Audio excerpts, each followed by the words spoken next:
Hello guys, good morning all of you. आज की class में फिर हम आप लोग के साथ गॉस थ्योरम के कुछ कॉन्सिक्वेंस के बारे में डिस्कस करेंगे। जैसा कि हम लोगों ने पिछले क्लास में गॉस थ्योरम का डिस्कस किए थे। उसके बाद I have also got mathematical expression of Coulomb's law from the Gauss theorem. But इस क्लास में मुझे पर्टिकुलर डिस्कस करना है consequence of Gauss theorem. Consequence of Gauss theorem का मतलब ये हुआ कि इन डिफरेंट केस में अगर चार्ज पॉइंट मतलब वो जो पॉइंट है आउटसाइड हो, इनसाइड हो, ऑन द सरफेस हो, तो इस डिफरेंट केस में क्या क्या कंडीशंस होंगे फ्लक्स के और इलेक्ट्रिक फील्ड के, उसके कंक्लूजन को हम लोग को डिस्कस करना with the help of Gauss theorem and with the help of Gauss theorem and electric field के हेल्प से। तो चलिए फटाफट हम लोग करते हैं। सबसे पहला जो आपका कंसीक्वेंस है वो है आपका पहला पॉइंट है इलेक्ट्रिक फील्ड ड्यू टू। देखते हैं पहला जो कंसीक्वेंस है, लिख सकते हैं टॉपिक का नाम है आपका कंसीक्वेंस ऑफ गॉस थ्योरम। इस बात को आप लोग याद रखेंगे। सबसे पहला कंसीक्वेंस में यह आता है इलेक्ट्रिक फील्ड। कभी कभी तो आप लोग एग्जाम में ये 2-3 मार्क्स में भी गॉस थ्योरम के फॉर्म में भी ये पूछ देता है, इसलिए आप लोग याद रखेंगे electric field at a point outside the charge sphere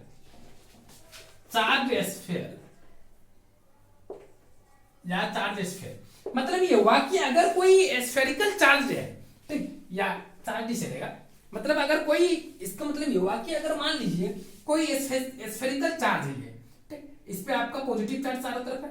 अब इसकी वजह से किसी पॉइंट पे इस स्फीयर के बाहर में, ठीक, इस स्फीयर के बाहर में अगर मान लिया कोई पॉइंट हमने पी ले लिया, तो इस पी पॉइंट पे कितना इलेक्ट्रिक फील्ड होगा इसका हम लोगों को एक्सप्रेशन ऑब्टेन करना है। तो सबसे पहले क्या करना है कि हम लोग यहाँ पे एक एलिमेंट्री एरिया को कंसीडर करेंगे। क्या करेंगे? एक एलिमेंट्री एरिया डीएस को कंसीडर करेंगे।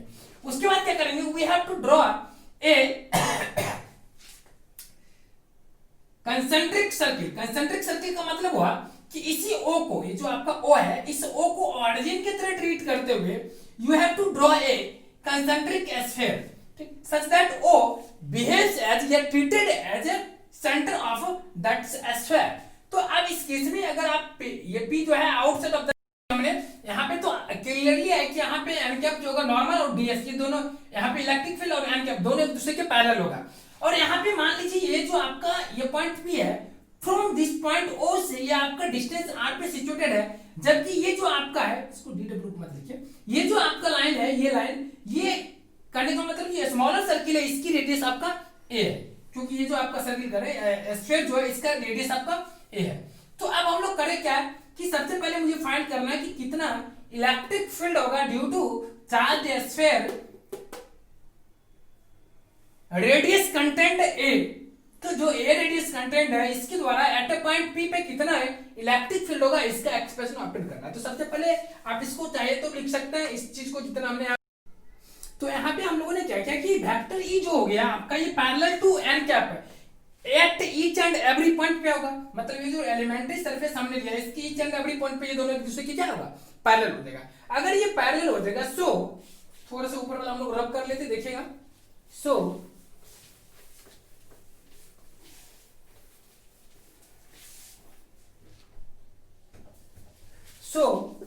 अगर मैं टोटल इलेक्ट्रिक फ्लक्स की बात करें तो इसको हम लोग कह सकते हैं टोटल इलेक्ट्रिक फ्लक्स में भी इंटीग्रेशन ऑफ डी फाई।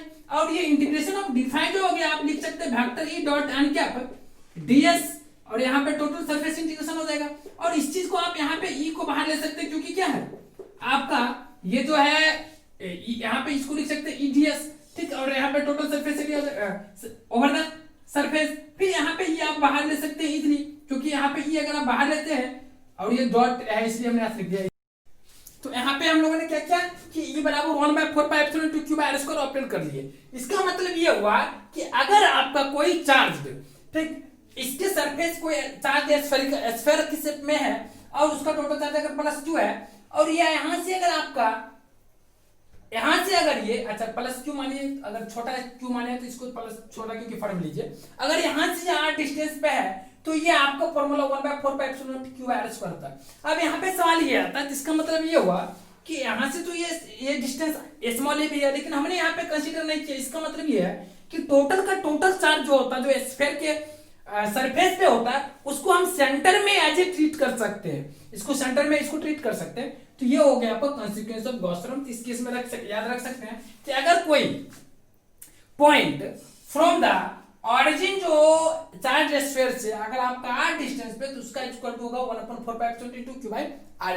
और ये इंपॉर्टेंट पॉइंट ये है कि टोटल चार्ज जो होता है उसको सेंटर पे कंसीडर आप कर सकते हैं। चलिए, तो इस बात को आप लोग समझ गए। अब आपका आता है दूसरा पॉइंट, इसमें है वो है आपका इलेक्ट्रिक फील्ड। दूसरा आपका कॉन्सिक्वेंस है। हाँ, तो अभी हमने डिस्कस किया क्या कि आपका इलेक्ट्रिक फील्ड का जो वैल्यू होता है, अगर चार्ज स्फीयर आपका कोई है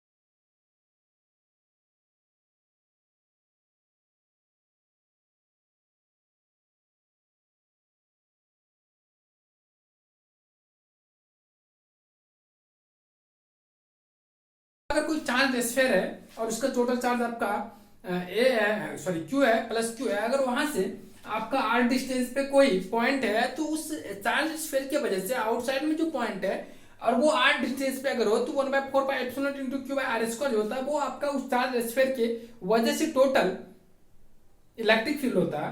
तो क्योंकि यहाँ पे हमने बताया गया कि टोटल का टोटल जो चार्ज होता है वो सेंटर पे आप कंसिडर कर सकते हैं। अब जो है, अब हम लोग का नेक्स्ट टॉपिक है वो है इलेक्ट्रिक फील्ड है। Electric field inside a charge sphere. तो इनसाइड ए चार्ज स्फीयर हमें डिस्कस करना है इलेक्ट्रिक फील्ड का वैल्यू क्या है। जैसे कि मान लीजिए कोई आपका ये चार्ज स्फीयर है, ठीक, ये मेरा क्या कोई चार्ज स्फीयर है। अब इस चार्ज स्फीयर के इनर वाले पोर्शन में मान लीजिए ये आपका जैसे कि इसका कुछ ना कुछ सेंटर होगा पहले से, मान लीजिए कोई ना कोई आपका एक यहाँ पे पॉइंट है, ठीक। अब इस पॉइंट पे ये जो आपका पॉइंट है, इस पॉइंट पे आपको निकालना है कि इस चार्ज की वजह से कितना इलेक्ट्रिक फील्ड होगा। तो अगर आप मान लिए कि ये ऑरिजिन से आपका ए डिस्टेंस पे है, टोटल का टोटल ए डिस्टेंस पे है, तो इस चार्ज स्फीयर की वजह से इसके इनर पोर्शन पे कितना होगा, उसके लिए first of all you have to construct a sphere as a concentric, that surface is called Gaussian surface. अगर आप अंदर में इसको ड्रॉ करते हैं तो इसको हम लोग गॉसियन सरफेस के नाम से जानते हैं, क्योंकि आप इनर वाले पोर्शन में ही कंस्ट्रक्ट करें और आउटर में आपको दिया हुआ है। तो इस केस में हम लोग लिखेंगे the point lies inside the charge sphere, charge यहां पे पॉइंट पी मान लीजिए, charge sphere inside the charge sphere. Let us imagine a question, sorry question कहते हैं, let us imagine a Gaussian surface, Gaussian surface passing through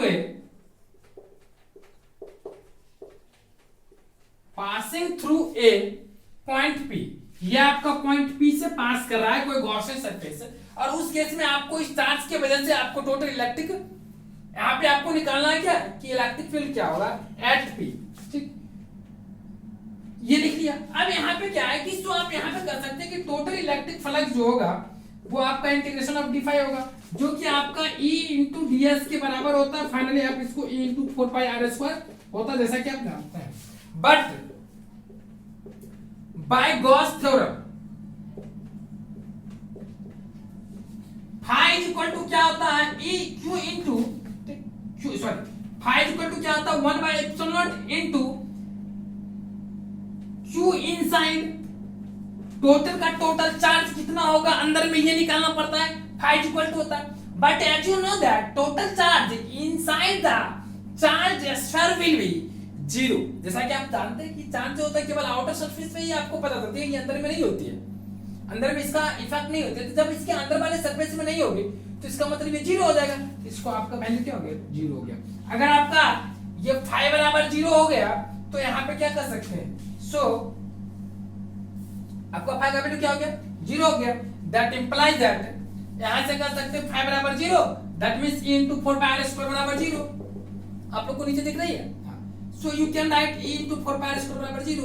सो इस case में electric field क्या हो जाएगा, जीरो हो जाएगा। इसका मतलब क्या हुआ कि अगर आपका कोई चार्ज स्फीयर है, उसका चार्ज मान लीजिए कि प्लस क्यू है या कुछ भी है मान लीजिए, और अगर इसके इनसाइड में कोई पॉइंट पी लेते हैं, अगर उसके अंदर वाले पोर्शन में कोई पॉइंट पी लेते हैं, तो उसके अंदर में, उसके अंदर के भाग में अप टू द सरफेस कहीं भी ले सकते हैं। इसके सरफेस में केवल टच नहीं रहनी चाहिए, इसके अप टू द सरफेस कहीं भी पॉइंट अगर आप लेंगे तो टोटल का total electric field and as well as आपका इलेक्ट्रिक फ्लक्स दोनों का दोनों जीरो होगा। उसका वजह यह होता है कि total electric charge inside the spherical body will be always zero. Total charge होते हैं वो जीरो होती है, इसी वजह से आपका इलेक्ट्रिक फ्लक्स और इलेक्ट्रिक फील्ड दोनों का दोनों जीरो हो जाता है। चलिए ये भी आपका इंपॉर्टेंट कंसीक्वेंस है, मुझे लग रहा है कि आप लोग ये ऑब्जेक्टिव में भी पूछ सकता है। ठीक, कई बार पूछा गया कि टोटल चार्ज जो होता है, जैसे कि आपको बोलते हैं कि total charge inside spherical charge क्या होगा, तो उसके इसमें जीरो होता है। फिर आपका टोटल चार्ज हो सकता है, इलेक्ट्रिक फ्लक्स पूछ सकता है और इलेक्ट्रिक फील्ड, तो सब सारी चीजें जो होती है ना इसके अंदर में जीरो होता है। बट इलेक्ट्रिक पोटेंशियल जो होती है ये जीरो नहीं होती है, ये बात मैं आपको बता दूं। इलेक्ट्रिक पोटेंशियल वो जीरो नहीं होती है, क्योंकि इलेक्ट्रिक पोटेंशियल जो होता है वो जितना इसके सरफेस पे होता है उतना ही इसके अंदर वाले पोर्शन में भी उसका इलेक्ट्रिक पोटेंशियल होता है। तो ये बात आप लोग याद रखेंगे कि inside the spherical charge body जो होती है उसके सरफेस पे जितना इलेक्ट्रिक फील्ड टोटल चार्ज होता है, उसके वजह से आपका इलेक्ट्रिक पोटेंशियल इसके सरफेस पे या इनसाइड में सारे जगह सेम होते हैं।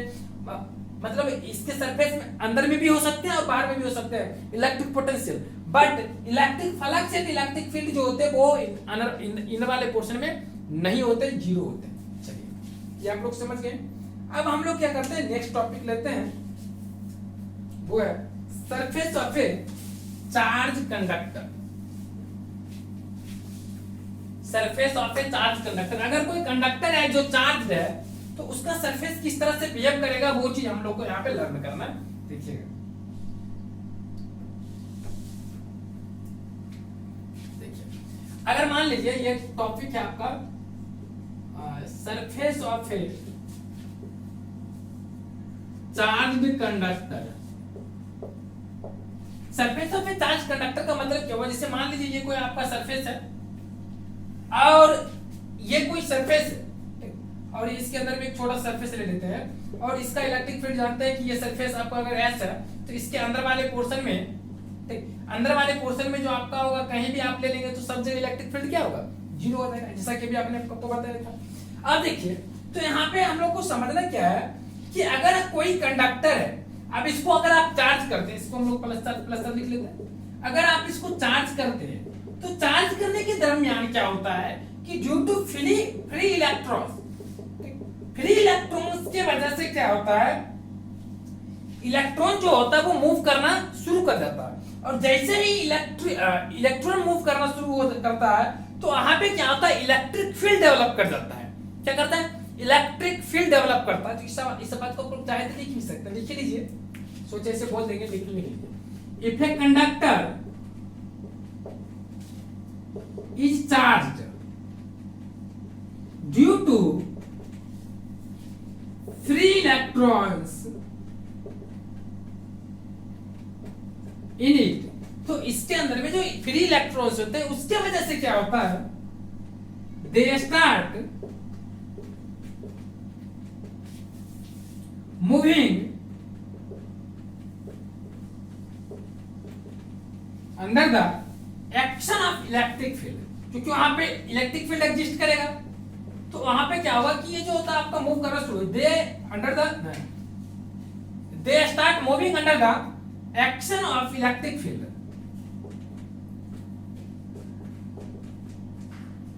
डेवलप, वहां पे इलेक्ट्रिक फील्ड डेवलप कर जाता है जिसके वजह से, जिसके एक्शन की वजह से वहां पे क्या होता है कि आपका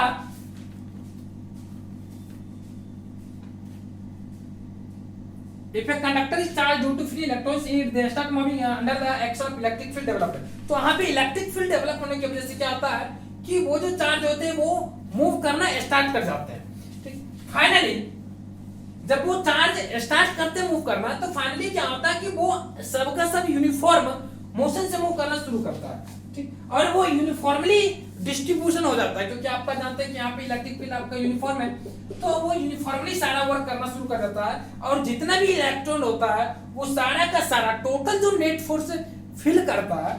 ठीक, सो ड्यूरिंग मोशन जो आपका नेट फोर्स होता है, नेट फोर्स ये आपका क्या हो जाता है, जीरो। कहां पे, inside the material, inside the material. तो यहाँ पे inside the material total net force जो होता है वो आपका जीरो हो जाता है। जब ये टोटल नेट फोर्स अगर आपका जीरो हो जाएगी, इसका मतलब क्या हुआ, सो इलेक्ट्रिक फ्लक्स जो हो गया वो भी आपका जीरो हो जाएगा। तो अगर इलेक्ट्रिक फ्लक्स जीरो हो जाएगा, अगर ये आपका टोटल नेट फोर्स जो आपका जीरो हो गया, तो इस केस में आपका इलेक्ट्रिक फ्लक्स जीरो होगा। ऐसा भी आप जानते हैं कि इनर वाले पोर्शन में आपका जीरो ही होता है। तो इसका मतलब ये हुआ, सो अगर आपका इसके इनर वाला, मतलब ये पहले वाला केस का ही हम लोग यहाँ पे डिस्कस कर रहे हैं, इसका मतलब ये हुआ कि अगर आपका ये जो हमने एक छोटा सा सरफेस लिया इसके अंदर वाले पार्ट पोर्शन में, इसको अगर आप एक्सटेंड करते जाते हैं, इस तरह से मान लिया एक्सटेंड करते जाते हैं, तो अप टू सरफेस जो होता है इसकी यही कहानी रहती है।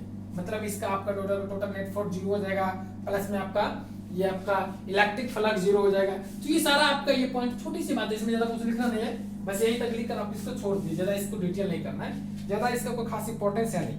ठीक, चलिए अब इसके बाद जो है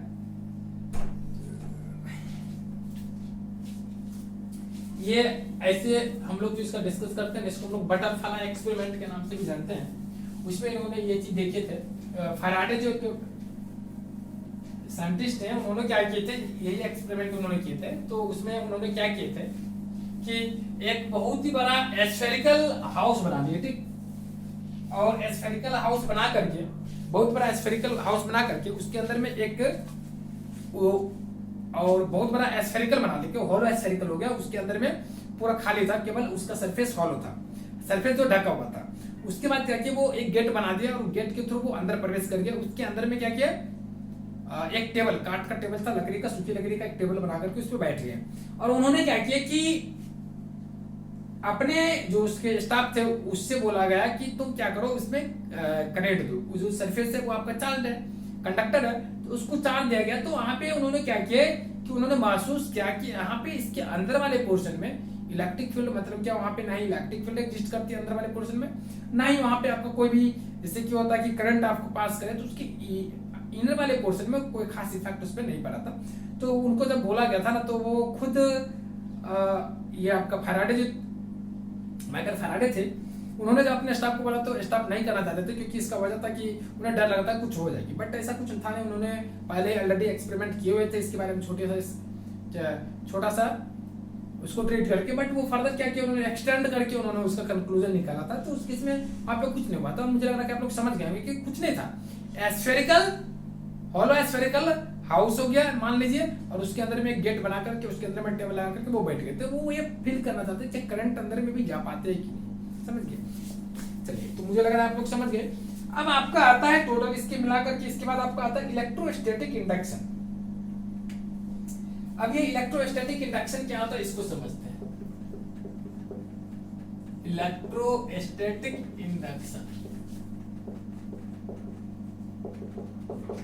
इलेक्ट्रोस्टैटिक इंडक्शन समझने से पहले सबसे पहले हम लोग क्या करते हैं कि हम लोग एक कंसीडर करते हैं एक सरफेस, और उस सरफेस के अंदर में एक कैविटी लेते हैं। ठीक, और उस कैविटी का जो दोनों का चार्ज है इच अदर हम अपोजिट रखते हैं। एक ऊपर वाला सरफेस को पॉजिटिव रख लेते हैं और नीचे वाले का नेगेटिव। तो अब जो हमें डिस्कस करना है वो आपका इलेक्ट्रोस्टैटिक इंडक्शन है। तो what do you mean by electrostatic induction, इसके बारे में डिस्कस करना है। जैसे कि मैंने बोला था कि सबसे पहले हम मान लें कि कोई कंडक्टर है, ठीक, ये कोई आपका कंडक्टर है, ठीक, और इसके जो सरफेस पे कोई चार्ज मान लीजिए पॉजिटिव चार्ज। अब हमने क्या किया कि इसकी सरफेस पे पॉजिटिव चार्ज मान लिया और इसके अंदर में कोई कैविटी लिए, ठीक, कैविटी लिए मान लीजिए इस तरह से कोई कैविटी है, अब जैसा कि आप जानते हैं कि इसके इस सरफेस के अंदर में कोई भी पॉइंट रहेगा, ठीक, तो उसका जो टोटल चार्ज होती है, अगर इस पे टोटल पॉजिटिव चार्ज है तो मान लीजिए प्लस क्यू है, तो इसके अंदर में जो चार्ज होता है वो जीरो हो जाता है, जैसा कि हम लोग जानते हैं। अब यहाँ पे क्वेश्चन एराइज होता है कि इसके अंदर वाले पोर्शन में चार्ज जीरो क्यों होती है, क्या वजह है कि इसके अंदर में पूरा का पूरा चार्ज जीरो हो जाते हैं। मतलब अप टू द सरफेस अगर आप कहीं भी कोई पॉइंट लेंगे तो वहां पे चार्ज तो क्या होता है, जीरो होता है। इसका क्या वजह है, तो यहाँ पे हम लोग क्वेश्चन इसी को थोड़ा सा एक्सप्लेन करते हैं ताकि मैथमेटिकल इंडक्शन समझ सके। देखिएगा क्या लिखेंगे, let us a conductor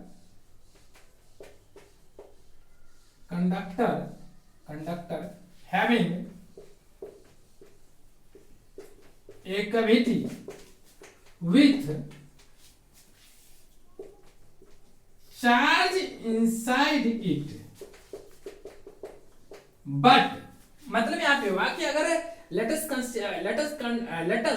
a conductor having a cavity with a charge inside it but it doesn't touch the inner surface,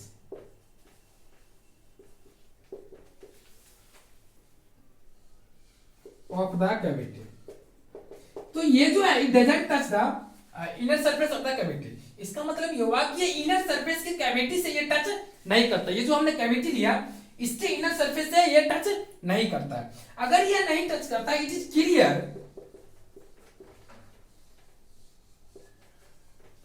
that due to movement of free electrons, due to movement of electrons को हमने shortcut में से लिख दिया, याद रखिए, due to free electrons, due to movement of free electrons, finally the electric flux is equal to zero. Electric flux क्या हो जाएगा, जीरो हो जाएगा, जैसा कि हमने पीछे की क्लास में डिस्कस किया था। अगर ये इलेक्ट्रिक फ्लक्स जीरो हो जाता है, इसका क्या वजह है, और इलेक्ट्रिक फ्लक्स ही जीरो नहीं होता है, साथ ही साथ इसको मिटा लेते थोड़ा सा, electric flux will B zero and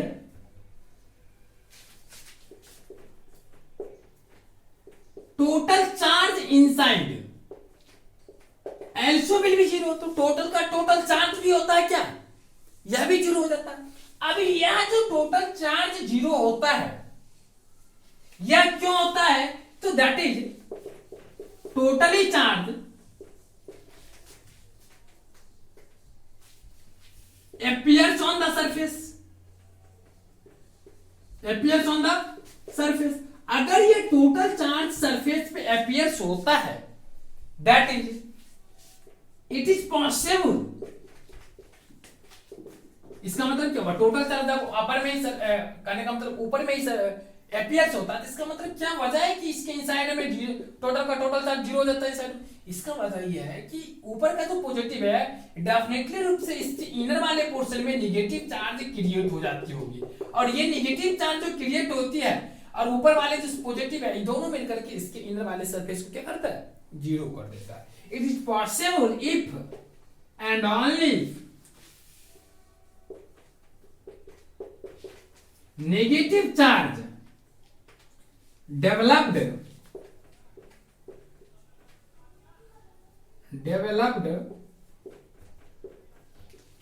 on the inner surface। तो ये पॉसिबल तभी है जब नेगेटिव चार्ज होता है उसके इनर सरफेस में क्रिएट हो जाती है, डेवलप कर जाती है। यहां तक लिख लिए। इसके बाद लिखना this phenomenon is called electrostatic induction. तो इलेक्ट्रोस्टैटिक इंडक्शन का मतलब यही हुआ कि अगर कोई चार्ज कंडक्टर आपका उसके सरफेस पे पॉजिटिव चार्ज अपीयर्स हो रहा है और उसके अंदर में अगर आपको कैविटी ले लेते हैं और उस कैविटी की वजह से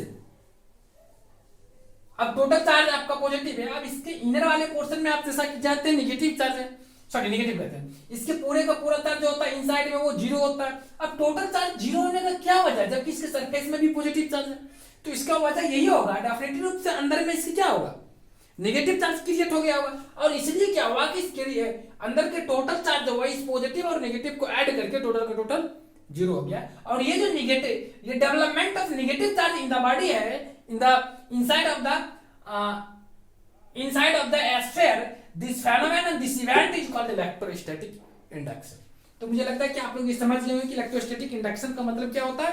चलिए तो एक दो और भी आपका मैथमेटिकल एक्सप्रेशन है उसको समझते हैं, बहुत ही इंपॉर्टेंट आप लोगों के लिए है, उसको समझ लेंगे तो फिर आपका कुछ पोर्शन जो है आपका खास करके वो खत्म हो जाएगा इलेक्ट्रोस्टैटिक्स का, मैथमेटिकल्स का। सबसे पहला जो आप नेक्स्ट टॉपिक है वो है आपका electric field. Electric field at a point due to a linear conductor, due to a linear conductor. इसका मतलब यह हुआ कि अगर कोई आपका मान लीजिए कि कोई लीनियर कंडक्टर है और इस कंडक्टर की वजह से किसी पॉइंट पे अगर आपको हम बोलेंगे कि बताइए कितना इलेक्ट्रिक फील्ड होगा, तो हम उसको कैसे इवेल्युएट करेंगे, इस चीज को ऑपरेट करेंगे। देखिए जैसा कि आप लोग जानते हैं कि जो आपका जो भी कंडक्टर होगा वो एक तरह से क्या होगा, सिलेंडर के शेप का होगा। क्या होगा, सिलेंडर का शेप का होगा। अगर ये सिलेंडर के शेप का है, क्योंकि वो पतला होता है, लेकिन अगर आप उसको कंसीडर करेंगे तो वो सिलेंडर की तरह है। तो थोड़ा सा हमने इसको क्या किया, जूम कर दिया, थोड़ा सा इसको विजुअलाइज कर दिया ज्यादा, ताकि आपको स्पष्ट पता चले कि कंडक्टर स्फेरिकल शेप का है, सॉरी लीनियरली है, ठीक, linear conductor that means cylindrical के शेप का है। तो हम लोग क्या करेंगे, अगर आपको मान लीजिए ये पॉइंट P है, इस लीनियर कंडक्टर से डिस्टेंस पे अगर मान लीजिए इसकी डिस्टेंस r है, इस लीनियर कंडक्टर से जो वर्टिकल डिस्टेंस आपका r है, तो इस लीनियर कंडक्टर की वजह से इस पॉइंट P पे कितना टोटल इलेक्ट्रिक फील्ड एग्जिस्ट होगा वो चीज फाइंड करना है। तो इसके लिए सबसे पहले क्या करेंगे, जैसे कि वहां पे क्या होता था कि चार्ज को हम लोग मानते थे पॉइंट की तरह, माने स्फेरिकल, इसलिए हम लोग कंस्ट्रक्शन करते थे स्फेरिकल। बट यहाँ पे कंडक्टर जो है वो कैसा है, यहाँ पे कंडक्टर लीनियरली है। अगर ये कंडक्टर लीनियरली है तो हम लोग क्या करेंगे, यहाँ पे जो कंस्ट्रक्ट करेंगे वो सिलेंडर के शेप को कंस्ट्रक्शन करेंगे। सिलेंडर शेप इसलिए क्योंकि मेरा जो कंडक्टर है वो सिलेंडर के शेप का है, और ऐसे इस तरह से हम कंस्ट्रक्शन करेंगे कि वो जो है ना वो कोएक्सियली हो जाए। कोएक्सियली का मतलब क्या हुआ, अच्छा थोड़ा ऊपर बन गया, सॉरी, ये कोएक्सियली हो जाए। कोएक्सियली का मतलब दोनों का जो एक्सिस है वो सेम रहे, समझ गए। अब हो गया, थोड़ा बहुत इधर तो होगा ही, उतना तो। अब देखिए, तो यहाँ पे अगर मान लीजिए कि इसकी लेंथ आपका L है और टोटल का टोटल जो आपका ये आपका कंडक्टर है, इधर आपका पॉजिटिव चारों तरफ हमने चार्ज ले लिया।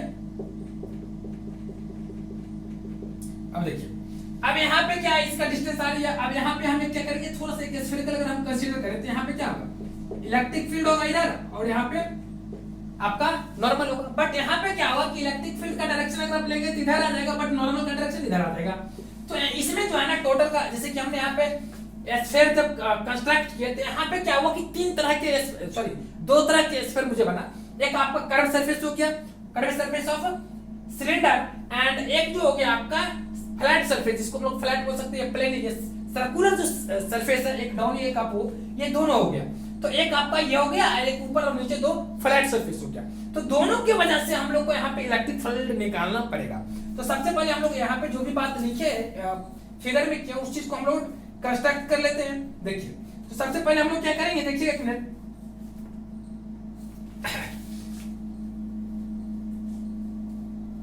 देखिएगा देखिएगा, in order to find electric field due to electric field at P due to linear cylindrical conductor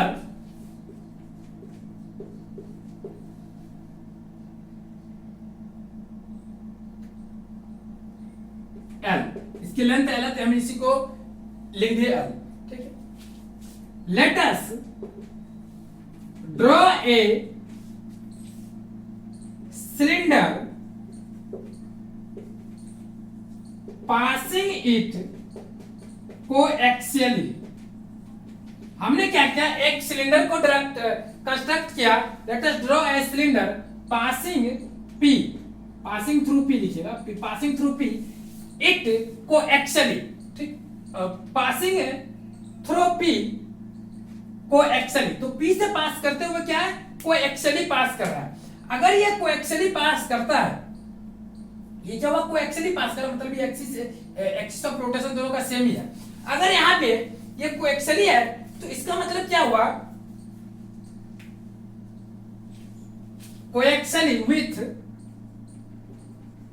charge density, linear charge density, linear charge density. ये लीनियर चार्ज डेंसिटी क्या होता है, इसको हम लोग लैम्डा से डिनोट करते हैं, और ये जो लैम्डा की वैल्यू होती है वो आपका Q बाई एल होता है, total charge divided by length, उसकी जो लेंथ होती है वो चार्ज डेंसिटी। तो इस जो ये स्फीयर जो हमने कंस्ट्रक्ट किया इसका चार्ज डेंसिटी आपका लैम्डा जो कि Q बाई एल के बराबर है। तो सबसे पहले अब हम लोग करते हैं सो ऑन फ्लैट सरफेस, एक नंबर में लिखेंगे फ्लैट सरफेस। अगर हम फ्लैट सरफेस की बात करें तो एक ऊपर है एक नीचे, तो टोटल मिलाकर के दो सरफेस है, तो so total electric flux will be 2 times summation of electric field dot del S, यहाँ पर मैंने वही ds लिखी या डेल एस लिखी, दोनों एक ही बात होती है, ठीक, ये लिख लीजिए। और यहाँ पे 2 into electric field into del S की अगर मैं बात करूं तो यहाँ पे अगर E और डेल एस, तो अगर फ्लैट सरफेस मिलेंगे तो E और डेल एस क्या है, ये आपको जो यहाँ पे ये दोनों एक दूसरे के परपेंडिकुलर हो जाएगा, यहाँ पे एन कैप है, तो ये दोनों जब एक दूसरे के परपेंडिकुलर हो जाएगा, ये जो फ्लैट सरफेस लेंगे तो दोनों एक दूसरे के परपेंडिकुलर होगा, तो vector A dot vector B बराबर जो होता है magnitude of A into magnitude of B into cos theta, और थीटा बराबर यहाँ पर पाई बाय 2 हो जाएगा, तो इस केस में क्या हो जाएगा, 0 हो जाएगा। तो यहाँ पे लिखेंगे 2 इंटू 0, क्यों हुआ 0, तो since vector A is perpendicular to n cap, perpendicular है, सो थीटा बराबर पाई बाय 2 हो जाएगा। तो यहाँ पे ये जो एक्सप्रेशन की cos पाई बाय 2 का वैल्यू 0, सो 2 इंटू 0 बराबर क्या हो जाएगा, 0। तो एक के वजह से फ्लैट सरफेस की वजह से 0 हो गया, ये 2 कहां से आया, क्योंकि एक नीचे वाला सरफेस एक ऊपर वाला सरफेस। अब सेकंड पॉइंट लेंगे ड्यू टू, अच्छा ऊपर तो लिखिए फ्लैट सरफेस के बाद उसके बाद लिखिएगा कर्व सरफेस। अगर मैं कर्व सरफेस की बात करूं तो यहाँ पे आपका फाई बराबर, इसको फाई 1 मानिए, इसको फाई 2 मानिए, तो यहाँ पे जो फाई 2 होगी वो क्या होगी, sigma vector E dot ds या डेल एस बोलिए तो डेल एस ही लिखिए। अब यहाँ पे क्या है कि इसको आप सरफेस इंटीग्रल, इसको हम लिख सकते हैं surface integral over vector E dot ds, तो ई ds लिख सकते हैं। अब इसमें से कह सकते हैं क्या, ई को बाहर ले लिए, अब ये ds का integral over the surface s करेंगे तो क्या आ जाएगा 4 पाई स्क्वायर, तो e इंटू 4 पाई स्क्वायर करने में कोई दिक्कत नहीं, यहां तक में सॉरी 4 पाई स्क्वायर करें, ये आपका आ गया सरफेस। तो ये जो s है किस तरह का सरफेस है, ये सरफेस जो है आपका curve surface of the cylinder है, और curve surface of the cylinder क्या होता है 2 पाई r। तो यहाँ पे जो आपका ये l, तो 2 पाई r h होता है, sorry 2 pi r h curve surface of cylinder, तो 2 पाई r h होता है, तो यहाँ पे h इसका क्या रोल कर रहा है, l का, तो इसलिए क्या हो गया 2 पाई r l, ये हो गया क्या फाई 2 हो गया। सो अगर इधर वाला मेटा ले तो कोई दिक्कत नहीं,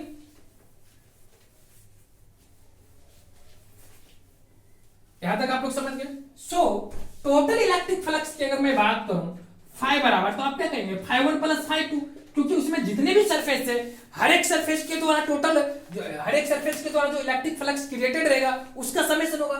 सो phi can be written as phi 1 plus phi 2, और ऑलरेडी आप जानते हैं कि फाई बराबर क्या होगा, q इनसाइड डिवाइडेड बाय आपका फाई बराबर क्या, q by epsilon naught is equal to phi 1 का वैल्यू क्या है 0 है, 0 लिखने से कोई फायदा नहीं, फिर भी लिख लेते हैं, और फाई 2 का वैल्यू क्या है e इंटू 2 पाई rl, ये आ गया। और q इनसाइड, ये जो चार्ज q है ये क्या होता है आप ऑलरेडी निकाल चुके हैं, एक फॉर्मूला लैम्डा बराबर q बाई l, तो यहां से q बराबर लैम्डा इनटू l होगा, इसको लिख सकते हैं lambda into l divided by epsilon naught is equal to क्या होगा e into 2 pi rl। So यहां से आप कह सकते हैं कि electric field will be 1 by 2 pi rl, और ये ll खत्म हो गया तो क्या बचा 1 by 2 pi r into lambda by epsilon naught, तो यहां पे ये भी कह सकते हैं 1 by 2 pi epsilon naught into lambda by r। ये हो गया क्या टोटल इलेक्ट्रिक फील्ड।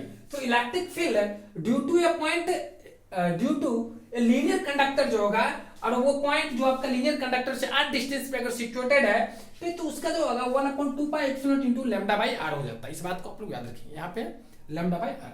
तो यही आपका हो गया फॉर्म। यहाँ पे आप लोग को नहीं दिख रहा था ना, ये वाला पॉइंट है ना, ये आपका, इसको थोड़ा ऊपर में लिख देते हैं अगर नहीं समझेंगे तो, E इंटू 2πRL है, समझिए। तो टोटल का टोटल ये में आपको मिल गया। इस फॉर्मूला को आप लोग याद रखेंगे, एग्जाम में बहुत बार ये पूछा है कि electric field at a point due to a linear conductor क्या होता है। तो इसको तो पहले फॉर्मूला के रूप में याद रखना, 1/2π इंटू λ/r। ठीक, उसके बाद अगर आप फॉर्मूला की तरह समझ जाते हैं, फॉर्मूला की तरह अगर आप समझ जाते हैं कि इसका E का वैल्यू 1/2π इंटू λ/r होता है, तो इसके बाद का जो पॉइंट है आपका, इसमें कुछ न्यूमेरिकल्स वगैरह होते हैं और रिमेस आपका इसमें कुछ होता है, जहां लैम्डा क्या है इस बात को याद रखेंगे। लैम्डा क्या है? लैम्डा जो आपका लीनियर, कभी कभी एग्जाम में पूछता है इसका यूनिट वगैरह, इसलिए याद रखेंगे। लैम्डा जो क्या आपका linear charge density, that will be Q/L, lambda बराबर Q/R, charge per unit length, इस बात को याद रखिए। चलिए, ये अगर आप समझ गए एक टॉपिक, और इसमें आपका लास्ट टॉपिक है उसको समझते हैं, देखिएगा वो टॉपिक आप लोग को क्या बोलता है।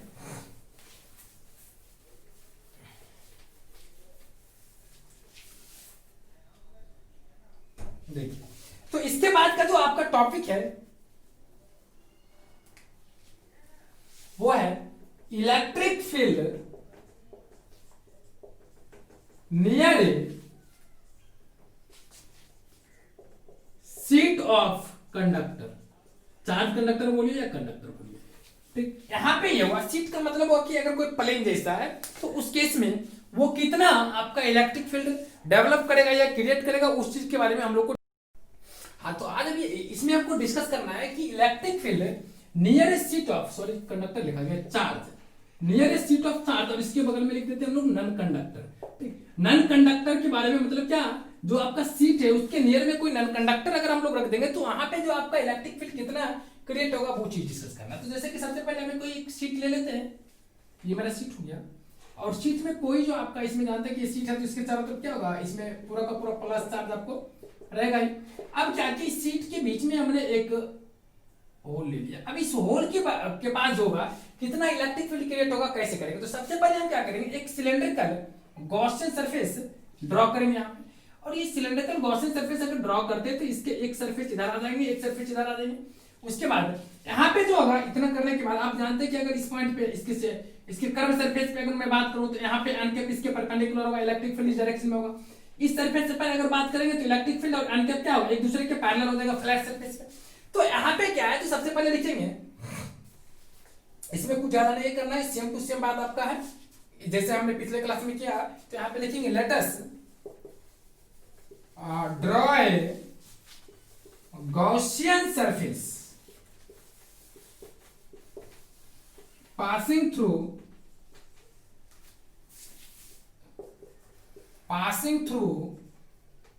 near it extending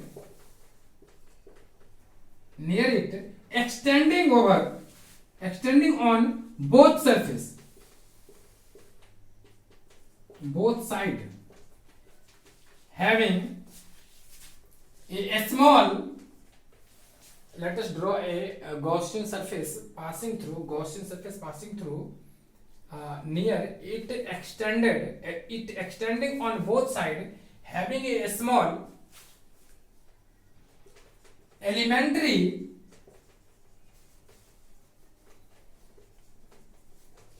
base area is equal to ds। तो हमने इसका बेस एरिया को ds ट्रीट करके एक एलिमेंट्री बेस एरिया ds को ट्रीट करके एक गॉसियन सरफेस सिलेंडर का शेप को हमने ड्रॉ कर दिया। ठीक, सो अब अगर मैं यहाँ पे मान लिया, और एक इंपॉर्टेंट टर्म यहाँ पे और भी आपको डिफाइन कर देते हैं, इसको हम सिग्मा पढ़ते हैं, और ये सिग्मा का मतलब होता है, इसको कहते हैं surface charge density. Surface charge density, इससे पहले हमने क्या डिफाइन किया था, linear charge density which is defined as total charge per unit length, और surface charge density is simply defined as charge per unit area. बस यही इसकी डेफिनेशन होता है, इसको सिग्मा पढ़ते हैं, एक सिग्मा ये भी होता है, दोनों सिग्मा को ही डिनोट करता है। तो यहाँ पे इस चीज को आप लोग समझ गए कि Q/A होता है। अब क्या है कि यहाँ पे तीन तरह के सरफेस हो गया, एक आपका कर्व सरफेस ऑफ सिलेंडर हो गया, दो सरफेस आपका क्या हो गया, फ्लैट हो गया, जो कि सर्कुलर शेप का है। तो यहाँ पे अगर मैं सबसे पहला बात करूंगा, यहाँ पे इलेक्ट्रिक फ्लक्स Φ1 ऑन लिखिए फॉर कर्व सरफेस, की बात किया तो φ1 अगर मैं इसको मान लूं तो φ1 बराबर क्या आ जाएगा, sigma vector E dot ds। और इसको जो आप कैलकुलेट करेंगे तो यहाँ पे कहेंगे इसका वैल्यू 0 होगा। क्यों होगा, क्योंकि यहाँ पे एक दूसरे की क्या है, परपेंडिकुलर है, 90 डिग्री है। तो यहाँ पे कहेंगे since vector E is perpendicular to ds, एक चीज यहां से आ गया, इस चीज को आप लोग याद रखेंगे कि आपका φ1 0 हो गया। अब यहीं पे अगर मैं φ2 निकालूं, इसको मिटा ले फॉर करंट सरफेस, ठीक। अब इसके बाद है आपका यहीं पे मैं अगर फ्लैट सरफेस के लिए निकालूं तो इसको लिख सकता हूं सेकंड नंबर में, देखिएगा फॉर फ्लैट सरफेस। अगर मैं फ्लैट सरफेस के लिए यहाँ पे φ2 फाइंड करूं तो φ2 can be written as 2 times sigma of vector E dot ds del s। या आप अगर इसको फाइंड करते हैं तो यहाँ पे आपका क्या है कि ये दोनों एक दूसरे के पैरेलल है, तो इसको आप इजीली लिख सकते हैं कि हेयर थीटा इक्वल टू क्या होगा 0 डिग्री, तो cos 0 बराबर 1, तो इसको आप इजीली लिख सकते हैं 2 times e into del S. आराम से आप इसको लिख सकते हैं क्या होगा 2 times e into del S, ठीक। अब अगर ये 2 times e into del S आ गया, सो अब थोड़ा सा ऊपर वाला प्रश्न मिटा ले इसको। अगर मुझे टोटल इलेक्ट्रिक फ्लक्स फाइंड करना हो तो यहां पे टोटल इलेक्ट्रिक फ्लक्स क्या कहेंगे, so total electric flux is equal to φ1 plus φ2, और ये φ बराबर q बराबर क्या हो जाएगा यहाँ पे a इंटू सिग्मा।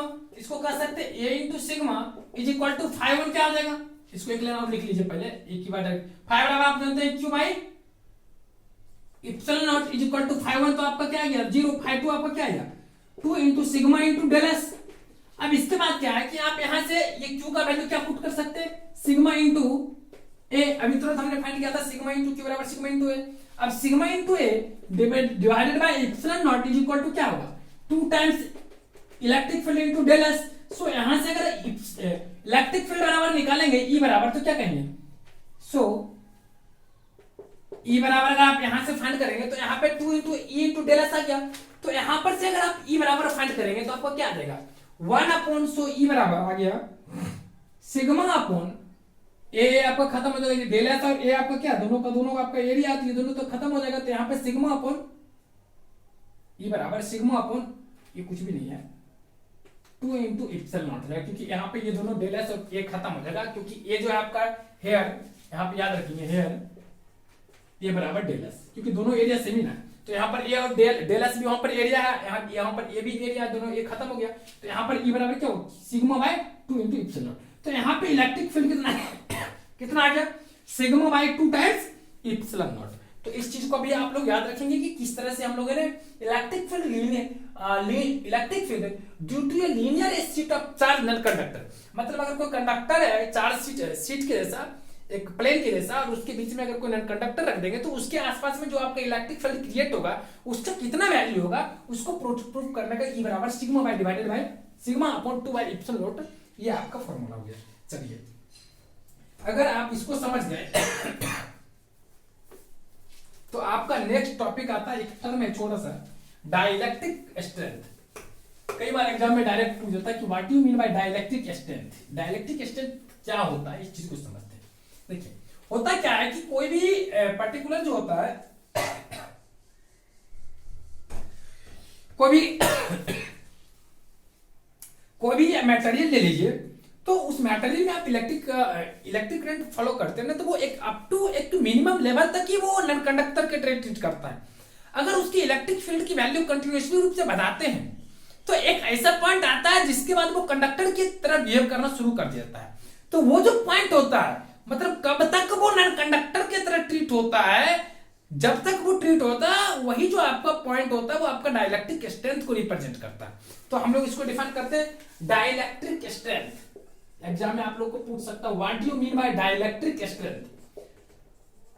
तो लिखेंगे the maximum value of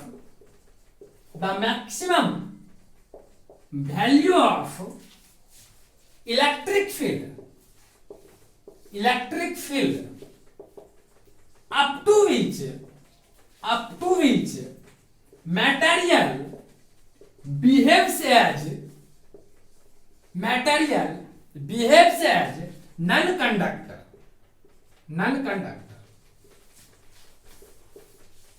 is called dielectric strength. Dielectric strength, इसको क्या कहते हैं हम लोग?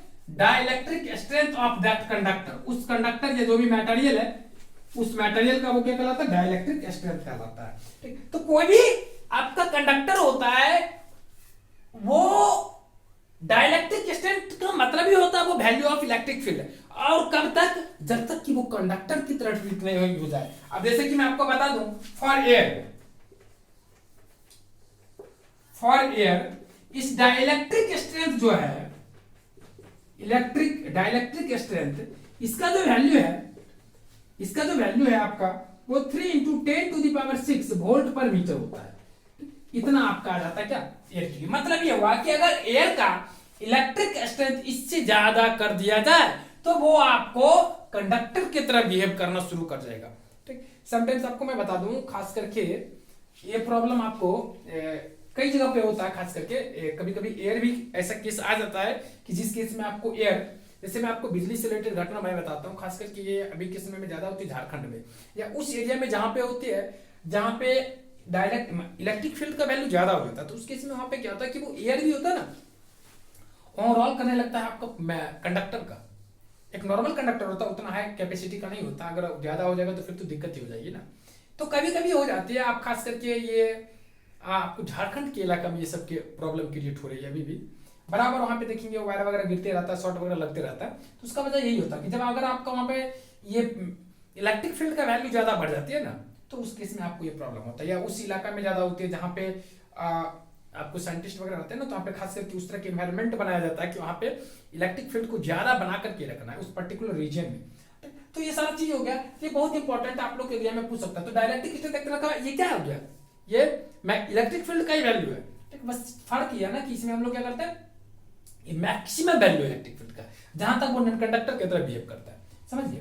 तो अब हम लोग क्या करते हैं, अब जो है आपका आज का क्लास यहीं पर हम ओवर करते हैं। ठीक, और मुझे लगता है कि आप लोग को ये जो आज का क्लास था पूरी तरह से बहुत इंपॉर्टेंट था। थोड़ा मैथमेटिक्स ज्यादा थे बट उतना भी टफ नहीं था। अब फिर हम लोग क्या करेंगे अगले क्लास में, जो डिस्कस करेंगे पहले रूप से डिस्कस करेंगे किसके बारे में? कैपेसिटेंस के बारे में। What you mean by capacitance? Capacitance क्या है, और उससे रिलेटेड जो भी डेफिनेशन वाले टर्म आएंगे, जो भी उसके मैथमेटिकल एक्सप्रेशन आएंगे, उसमें भी एक दो मैथमेटिकल एक्सप्रेशन, वो सारे ऑब्टेन करेंगे और आप लोग के एग्जाम के पॉइंट ऑफ व्यू से बहुत इंपॉर्टेंट है। चलिए, thanks all of you, bye. फिर मिलते हैं अगले क्लास में।